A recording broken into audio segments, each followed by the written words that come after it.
Sæl verið, ég heiti Lúkas og í þessu myndbandi ætla ég að fjalla um frumur. Ég mun útskýra frumukenninguna, áhrif smásjána, muninn á dýra- og plöntufrumum, helstu frumulíffæri og að lokum muninn á kjarnafrumum og dreifkjarnafrumum. Frumukenningin er ein af grunnkenningum líffræðinnar. Hún segir að allar lífverur séu úr frumum og að fruman sé minnsta eining fyrirbæris sem telst lifandi. Hún fjallar um það að allar frumur verði til úr öðrum frumum. Frumur fjölga sér með frumuskiptingu sem kallast mítósa og það er grundvallaratriði fyrir vöxt og viðhald lífvera. Frumukenningin varð til á 19. öld og átti sér nokkra mikilvæga frumkvöðla. Fyrst ber að nefna Theodor Schwann og Matthias Jakob Schleiden sem komu fyrstir með þá hugmynd um smáeiningar eða betur sagt örverur eða einingar sem gengu á milli manna og má segja að það væri fyrsta tilgátan um frumuna. Síðar bætti Rudolf Virchow mikilvæga atriði við kenninguna þegar hann sagði að allar frumur yrðu til úr öðrum frumum. Þessi hugmynd hans breytti skilningi manna á lífi og er enn grundvallaratriði í líffræði í dag. Áður en smásjárur var fundin upp voru menn nefnilega ekki búnir að staðfesta með mælingu eða rannsóknum hvað frumur væru eða hvort þær voru til og vissi ekki hvort þessi kenning um einingar sem ganga á milli manna væri sönn. Þegar smásjárinn kom til sögunnar gátu vísindamenn í fyrsta sinn séð frumur með eigin augum og fylgst með lífi á örsmáum skala. Þetta gjörbreytti hugmyndi manna um líf og lífverur algjörlega. Þannig í hnotskurn þá hafði smásjárið þau áhrif að vísindamenn uppgötvuðu frumuna. Skilningur á byggingu lífvera blómstraði og loks var hægt að rannsaka frumulíffæri. Áður en smásjárinn var fundin upp vissu menn í raun og veru mjög lítið um orsakir sjúkdóma eða sýkinga. Fólk gat ekki séð bakteríur eða örverur með berum augum og þar af leiðandi héldu fram að veikindin væri af völdum illra afla, refsinga eða jafnvel að loftið væri slæmt og stundum var saklausu fólki kennt um sjúkdóma sem það hafði í raun og veru enga stjórn á. Þegar smásjárinn kom til sögunnar breyttist þetta. Vísindamenn gátu í fyrsta skipti séð bakteríur og aðrar örverur með eigin augum og skilið hvað í raun og veru olli öllum þessum sýkingum. Þessi uppgötvun lagði grunninn að nútíma lífeðlisfræði og í dag getum við greint sjúkdóma mun fyrr og meðhöndlað þá á mun betri hátt, sem hefur þar af leiðandi bjargað milljónum mannslífum. Í þessari glæru er í raun bara að bera saman frumulíffæri dýrafrumu og plöntufrumu.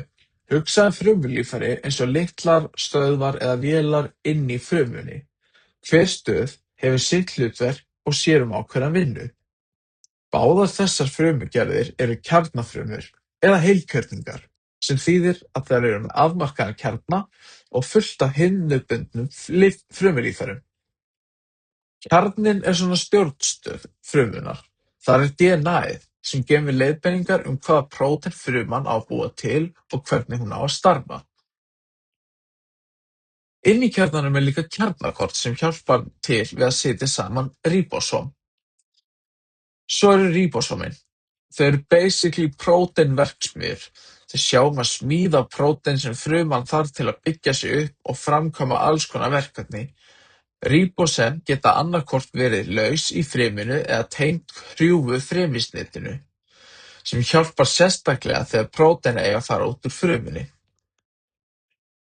Hvatberinn eða mítókondrían er eins konar orkuver frumunnar. Hann sér um að breyta orku úr næringu, til dæmis glúkósa, í ATP, sem er orkueiningin sem fruman notar til að gera nánast allt. Halda sér gangandi, flytja efni, búa til prótein og sinna daglegri vinnu. Bæði dýrafrumur og plöntufrumur hafa hvatbera, en plöntufrumur hafa einnig grænukorn sem sjá um ljóstillífun. Hver er munurinn á kjarnafrumum og dreifkjarnafrumum? Kjarnafrumur og dreifkjarnafrumur eru tvær megingerðir frumna. Stærsti munurinn er að kjarnafrumur hafa kjarna, sem er eins og stjórnstöð með kjarnahimnu utanum, og þar inni er DNA geymt. Í dreifkjarnafrumum er engin kjarnahimna, þannig að DNA-ið er ekki inni í kjarna heldur liggur í svæði sem kallast kjarnaefni. Svo er líka stór munur á frumulíffærum. Kjarnafrumur hafa himnubundin frumulíffæri, eins og hvatbera, orkuver frumunnar, og í plöntum grænukorn. Rauðkjarnafrumur hafa ekki svona sérhæfð himnubundin frumulíffæri, þannig að ferlin fara meira fram beint í fruminu og frumuhimnunni. Að lokum eru kjarnafrumur yfirleitt stærri og flóknari meðan dreifkjarnafrumur eru smærri og einfaldari. Dæmi kjarnafrumur eru frumur í dýrum, plöntum og sveppum, en dreifkjarnafrumur eru til dæmis bakteríur og fornbakteríur og veirur. Svo er það heimildaskráin, eins og maður þarf alltaf að gera. Ég vona að þessar glærur útskýrðu viðfangsefnin nógu vel og ég óska góðum árangri hjá ykkur sem mér og takk fyrir að hlusta.